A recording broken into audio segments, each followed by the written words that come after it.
Comprar una consola abortada por Sony en pleno 2023 no es que sea una buena idea, ¿o sí? Hoy veremos una consola que se parece a ti, tiene un potencial increíble pero no lo aprovecha. Ve al puto fucking gimnasio. Bueno, ya en serio, creo que todos sabemos cómo fue desterrada la PS Vita de los planes de Sony, así que sería muy aburrido hablar sobre ese tema. Más bien, ¿por qué no vamos a lo interesante y a lo que vienes buscando en este video? ¿Qué se puede llegar a hacer con una PS Vita en 2023? ¿Qué tan amplio y bueno es el catálogo de los juegos y si vale la pena por su precio?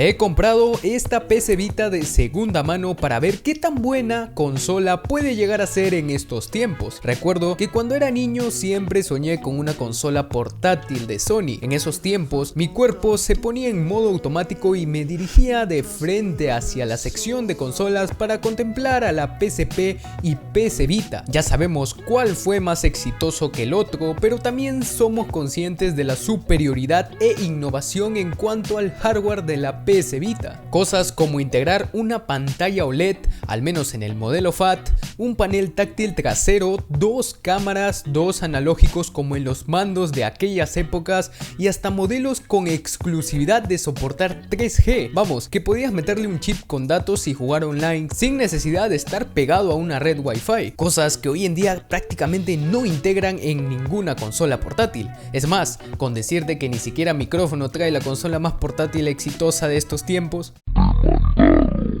El cuerpo de esta consola está inspirado en la PSP, seguimos contando con materiales como el plástico en esta consola pero con un acabado muy cuidado. La cubierta glass que predomina en la cara frontal de la consola junto a esos botones con acabado transparente le dan una personalidad muy sobria y elegante. Esta misma fue diseñada para que lo usemos tanto los botones, los analógicos y también el panel táctil frontal como trasero. La mayoría de los juegos estaban completamente familiarizados para que podamos usar este sistema de controles. Pero ¿qué tal su durabilidad y sensación al tacto? A ver, creo que se nota demasiado que a mi unidad en concreto ha tenido más uso que esta persona de acá. Los botones siguen en pie, dando esa sensación clicky que me hacen acordar mucho a un Joy-Con de Nintendo Switch.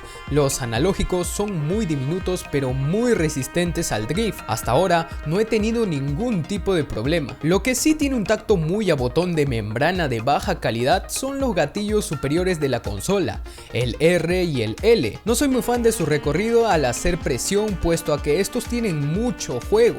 A continuación vamos a hablar sobre el sonido y la pantalla, sin antes recordarte que te puedes suscribir y dejar un like en este video, así me harás saber que te gusta este tipo de contenido para yo en un futuro traer más reviews de consolas. Por si no sabías, la PS Vita FAT fue dotada de una pantalla OLED, mientras que el modelo Slim integraba una pantalla LCD, pero ambos tenían una resolución poco tradicional de 960 x 540 píxeles. Hablaré sobre el modelo FAT ya que es el que tengo y puedo decir que es una pantalla de muy buena calidad para su época.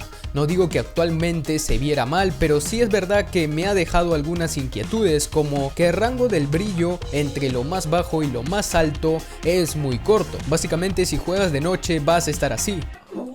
Con un plugin puedes ampliar este rango, pero modifica y empobrece los colores de la pantalla OLED, así que no vale la pena. Sobre el sonido tengo poco que decir, ya que este no tiene buena potencia y la presencia de los bajos es casi nula. Por suerte tienes un jack 3,5 y la posibilidad de conectar audífonos por Bluetooth. Ahora sí, ¿qué tan bueno es el rendimiento de esta consola? Una de las más potentes de su época sin dudarlo. Los desarrolladores tenían un muy buen margen para crear juegos debido a la potencia bruta de esta consola. Y por si fuera poco, la comunidad creó un overlay donde se pueden hacer overclock a la CPU, GPU y memoria, aumentando así los FPS en absolutamente todos los juegos. Un claro ejemplo es el que estás viendo ahorita, este título muy exigente que es el Resident Evil Revelation 2. Originalmente fue criticado porque la consola lo corría a unos pobres 15 o 20 FPS cuando salió, pero vemos el día y la noche aplicando un overclock que además no perjudica a la consola como muchos pensarían, puesto que esta no se calienta en lo absoluto. Y si te pareció poco lo que acabo de decir, también la comunidad creó un programa donde puedes modificar